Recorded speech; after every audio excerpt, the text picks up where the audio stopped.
또 찬양하고 또 영광을 올려드리기에 부족함이 없도록 인도해 주옵소서. 예수님의 이름으로 기도하옵나이다. 아멘. 오늘 제목을 말씀드린다면 감사와 기도가 있는 교회, 감사와 기쁨의 기도가 있는 교회라고도 볼 수 있습니다. 이 바울 사도가 이제 그 환상을 보게 되는데, 그 환상 가운데 마게도냐 사람 한 사람이 와서 도우라라고 하는 환상을 보게 됩니다. 그래서 하나님께서 아시아가 아닌 유럽 쪽으로 인도하시는가 보다라고 하는 확신을 가졌기 때문에 이 바울 사도가 이제 마게도냐에 있는 빌립보 지역에 이르게 됩니다. 그곳에서 교회를 세우게 되는데, 이 교인들을 보면 교인들이 참 다양해요. 자주장사 루디아가 있습니다. 여성 사업가죠. 대단한 사업가라고 볼 수 있습니다. 그 루디아는 아시아 사람인데 상류 사회의 귀족이나 왕의 옷감을 취급하는 부유한 상인이었습니다. 그 다음에 교인 가운데 귀신 들렸던 사람이 있습니다. 귀신 들려서 점을 치는 사람이 있었는데, 그 사람이 바울의 일행을 보고 뭐라고 그러냐면, 지극히 높은 하나님의 종으로 구원의 길을 너희에게 전하는 자라 라고 말합니다. 지극히 높은 하나님의 종이다.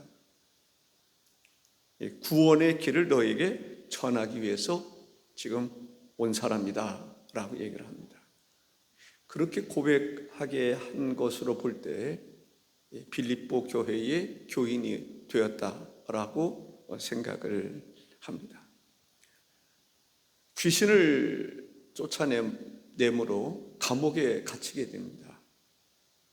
그때 하나님의 성령께서 이 감옥의 문을 여시는 것을 보게 됩니다.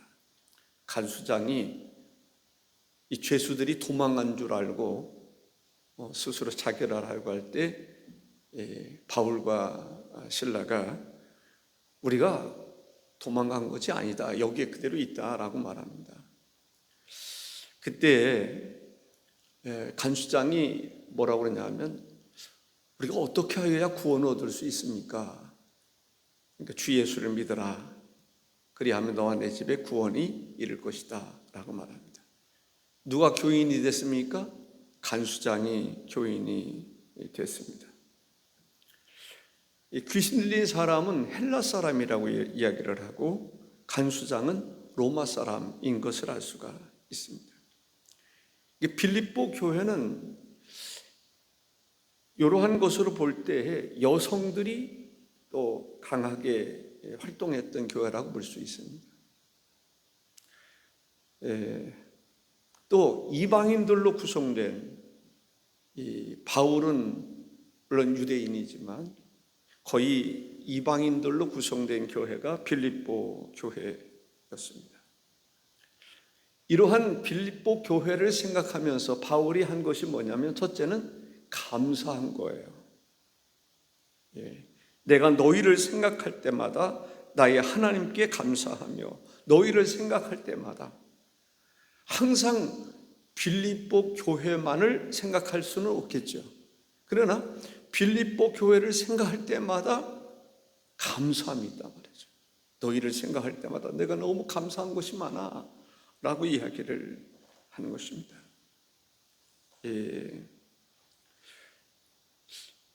무엇 때문에 그렇게 감사했을까? 이 빌립보 교회의 구성원들을 생각하면서 이건 하나님께서 행하신 일이다 라고 생각했을 때 감사할 수 있었을 거예요. 근데 여기 보면은 너희를 생각할 때마다, 생각이 중요합니다. 항상 빌립보 교회만 생각할 수는 없겠죠. 로마 교회도 생각해야 되고 또 여러 가지 생각할 게 많이 있겠지만 그래도 빌립보 교회를 생각하면 와, 감사한 것들이 한두 가지가 아니란 말이죠. 감사한 것을 볼 수 있습니다. 바울 사도가 로마에 가서 옥중 생활을 하고 있을 때에 이 빌립보 교회에서 한 사람이 왔습니다. 에바브라 디도라고 하는 사람이 왔어요. 빌립보 교회가 파송한 거죠. 지금 바울 사도가 옥중 생활하고 있으니까 네가 가서 좀 뵙고 와라. 그냥 보냈겠어요? 이제 바울을 돕고자 물품들을 준비해서 보냈을 것이고 또 선교비를 보냈을 것입니다. 이러한 것으로 볼 때 바울이 너무 감사한 거예요. 빌립보 교회가 자기를 잊지 아니하고 자기가 곤경에 처해 있을 때, 옥중 생활할 때 자기를 친히 찾아와서 쓸 것도 주고 선교비도 주고 그럼 기도하지 않았겠어요? 그러한 모습을 생각할 때마다 바울이 감사하다. 빌립보 교회 성도들, 너희들이 나를 잊지 아니하고 어떤 사람은 내가 감옥에 갇혀 있으면 부끄러운 줄 알고 모르는 척도 할 수 있는데 너희는 나를 기억해서 이렇게 좋은 선물도 보내고 이렇게 관심을 가진 것에 대해서 너무 감사하다라고 하는 것을 볼 수가 있습니다. 바울은 사람들을 참 귀중하게 생각했어요. 저는 그런 면에서 바울이 참 존경스럽습니다. 우리가 뭔가를 이야기할 때 교회 건물을 이야기할 수 있고 또 누가 얼마나 공부를 많이 했느니 뭐를 가졌느니 교회가 부자니 가난하니 이런 데 대한 관심들이 많지 않습니까? 우리 교회는 크고 교인들이 많고. 그런데 바울 사도는 그런 것보다는 성도들 한 사람 한 사람에 대한 관심이 컸다라고 볼 수 있습니다. 그 한 사람, 특히 내가 전도한 사람, 이런 사람을 뭐로 생각했어요? 면류관이라고 생각을 했어요. 우리가 늘 가져야 될 관심이 무엇인가를 알 수가 있습니다. 바울은 누구를 생각했어요? 빌립보 교회 성도들을 생각했단 말이에요. 그 성도들이 자기에 대한 관심을 가지고 기도하고 물품도 보내주고 선교비도 보내주고 이러한 것으로 볼 때 그 사람들을 생각할 때 감사함이 있었단 말이죠. 우리도 감사하는 성도가 되어야 될 줄로 믿습니다. 하나님이 우리에게 주신 은혜가 너무너무 크단 말이죠. 물론 이 성전을 허락해 주신 것도 감사하고 겨울에도 좀 따뜻하게 예배드리고 여름에 시원하게 예배드리고 얼마나 감사합니까? 교회에 또 목사도 세워주시고 장로도 세워주시고 권사도 세워주시고 이러한 모든 일들을 생각할 때 감사가 차고 넘쳐야 될 줄로 믿습니다. 다윗이 사울이 그렇게 자기를 죽이려고 해도 하나님이 자기를 붙잡아 주신 것으로 인해서 다윗도 하나님을 찬양하고 하나님께 영광을 올려드리고 감사했던 것을 볼 수 있습니다. 또 이 4절에 보면 간구할 때마다 너희 무리를 위하여 기쁨으로 항상 간구함은 간구할 때마다 바울은 감사했고 또 하나는 간구했다는 거예요. 간구가 뭐예요? 기도했다. 간절한 마음으로 기도하는 삶을 살았던 것을 볼 수가 있습니다. 누구를 위해서 기도해요? 빌립보 교회 성도들을 위해서 기도하는 것을 보게 됩니다. 특별히 복음을 위해서 적극적으로 참여하는 사람들, 힘쓰는 그들을 위해서 간절히 기도했던 것을 볼 수가 있습니다. 너희 무리를 위하여 기쁨으로 항상 간구함은 너희가 첫날부터 이제까지 복음을 위한 일에 참여하고 있기 때문이라. 복음을 위해서 참여하는 그들을 위해서 기도했다라는 거죠. 간절한 마음으로 기도한 거예요. 모든 사람들을 위해서 기도한 게 아니라 특별히 하나님의 복음을 위해서 처음부터 루디아서부터 시작해가지고 복음을 위해서 수고하는 그들을 위해서 기도했던 것을 보게 됩니다. 예수님께서도 그러리라고 저는 생각합니다. 지구상에 존재하는 모든 사람을 위해서 기도한다 그런 것보다는 예수님의 관심의 초점이 뭐였을까요? 제자들을 위해서 특별히 기도하지 않았겠습니까? 베드로를 위해서 기도한 거예요. 사탄이 그를 청구했기 때문에 그렇습니다. 욥기서에 보면 욥은 천상에서 이루어지는 일을 몰라요. 하나님께서 욥을 시험할 수 있도록 허락했다라고 하는 그 사실을 욥은 몰랐죠. 예. 우리가 모르는 것이 한두 가지가 아니잖아요. 예수님께서 정말 제자들을 위해서 기도했고 오늘 우리들을 위해서도 친히 간구하신다라고 말씀하고 있습니다. 바울 사도 누구를 위해서 기도했다고요? 처음부터 이제까지 복음을 위해서 수고하는 그들을 위해서 특별히 기도했다라는 거죠. 오늘 우리들도 동일한 생각을 가질 필요가 있습니다. 하나님의 일을 하는 사람들이죠.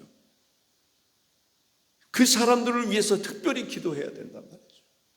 하나님의 일을 위해서 하나님의 일을 하는 사람들이 누굽니까? 목사님이 됐고 또 구역의 인도자들이 되고 교사들이 있고 나름대로 하나님의 일을 실제적으로 하는 사람들이 있잖아요. 그들을 위해서 기도해야 된다는 거죠. 아멘. 예. 물론 처음 교회를 나온 사람을 위해서도 물론 기도해야 되겠죠. 그러나 특별히 바울 사도의 경우를 통해서 볼 때 하나님의 복음을 위해서 일하는 사람들, 왜냐하면 그들이 지치면 안 되잖아요. 그들이 힘을 얻어야 되잖아요. 그들을 위해서 하나님이 도우시기를 간절히 기도해야 되겠다라는 것을 알 수가 있습니다. 복음을 위해서 열심을 내는 그들, 우리가 기도할 때 물론 경제 문제를 놓고 기도하고 국방의 문제를 놓고 기도하고 안보를 위해서도 기도하고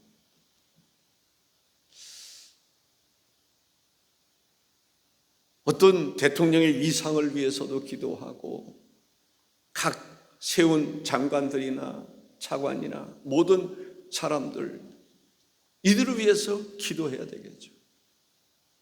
예. 정말 저는 김진호 목사님 그 설교를 가끔 듣는데요. 그분을 통해서 이런 설교를 하더라고요. 이승만 대통령이 이제 대통령으로 있을 때에 한국의 경제가 다 무너졌잖아요. 미국에서 좀 남는 것은 남는 거고 이렇게 구호물자처럼 주신 곡물들이 많이 있단 말이죠. 그거 팔아가지고 공무원들의 80% 월급을 줬다는 거예요. 그만큼 우리는 살기 힘든 나라에서 미국에서 곡물 같은 거 주면 그거 팔아가지고 공무원들 월급을 줬단 말이죠. 80%를 줬다는 거예요. 대단하지 않습니까? 그게 어떻게 보면 이승만 대통령의 리더십이죠. 인민족을 살리고 싶어하는 그 정치를 잘한 거죠. 그러한 지도자가 지금도 필요하다라는 생각을 해봅니다. 어쨌든 하나님께서 통치하셔서 다스리시고 복을 주셔서 하나님의 뜻에 합당한 정치나 경제나 문화나 안보나 교육이나 이러한 모든 것들이 이루어지기를 우리가 기도해야 되는 것입니다. 바울 사도가 특별히 교회에서 복음을 위해서 수고하는 이들을 위해서 기도했던 것처럼 우리도 그러한 일을 위해서 기도해야 되겠다. 물론 사업을 위해서도 기도하고 다양하게 기도하겠지만, 교회에서 나라 민족을 위해서도 기도하겠지만, 교회에서 하나님의 일에 사역하는, 복음을 위해서 힘쓰는 이들을 위해서 기도했음을 알 수가 있습니다. 세 번째는, 우리는 복음을 위해서 다 같이 참여하는 사람이 되어야 되겠다라는 것입니다. 5절에 너희가 첫날부터 이제까지 복음을 위한 일에 참여하고 있기 때문이라 라고 말하고 있습니다. 우리는 그리스도 안에서 항상 기뻐하고 또 주신 은혜에 대해서 감사할 수 있어야 됩니다. 복음의 사역자들을 위해서 힘써 기도해야 됩니다. 기쁨으로, 감사함으로 기도할 수 있어야 할 것입니다. 아름다운 교제가 이루어져야 됩니다.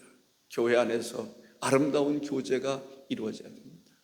다툼이나 허영이나 분열이나 이러한 것이 아니라 그리스도 안에서 하나 된 아름다운 교제가 이루어져야 돼요. 초대교회의 그 예루살렘 교회에서 이루어졌던 아름다운 교제, 신령한 교제, 영적인 교제, 정말 가난한 사람을 위해서 내 소유를 팔아서 그들을 돕는 그러한 아름다운, 서로를 나누고 섬길 수 있는 그러한 교제가 필요하다라는 거죠. 그런 아름다운 교제. 빌립보 교회에서 어떻게 보면 그런 교제가 조금 약하지 않았나. 요디와 순두계 같은 경우 이렇게 보면 서로 다툼이 있고 분열이 있고 그런 것이 아닌, 이제는 그리스도 안에서 아름다운 하나님의 일의 동역자로서 서로 교제하고 서로 중보하며 기도하고 서로를 하나 되게 함으로 힘을 줄 수 있는 그러한 성도가 되어야 되겠다라는 생각을 하게 됩니다. 빌립보 교회는 다양한 구성원들로 이루어졌습니다. 그러한 사람들로 인해서 교회가 세워진 거예요. 교인들 가운데 보면은 다양한 사람들이 있음을 볼 수가 있습니다.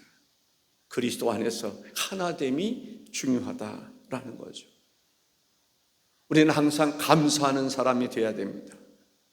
기쁨이 충만하기를, 항상 기뻐하라, 쉬지 말고 기도하라, 범사에 감사하라는 말씀이 있지 않습니까? 우리는 오늘 본문에서도 보는 것처럼 바울 사도처럼 감사하는 사람이 되어야 돼요. 기쁨이 충만한 사람이 되어야 돼요. 바울이 좋은 환경 속에 있어서가 아닙니다. 지금 로마의 감옥에 갇혀 있는 그런 가운데 있습니다. 그런 가운데에서도 바울에게는 감사가 있어요. 기쁨이 있어요. 복음 사역자들을 위해서 관심을 가지고 기도하는 것을 볼 수가 있습니다. 그 소식을 들었을 때에 빌립보 교인들이 얼마나 또 좋아했겠어요.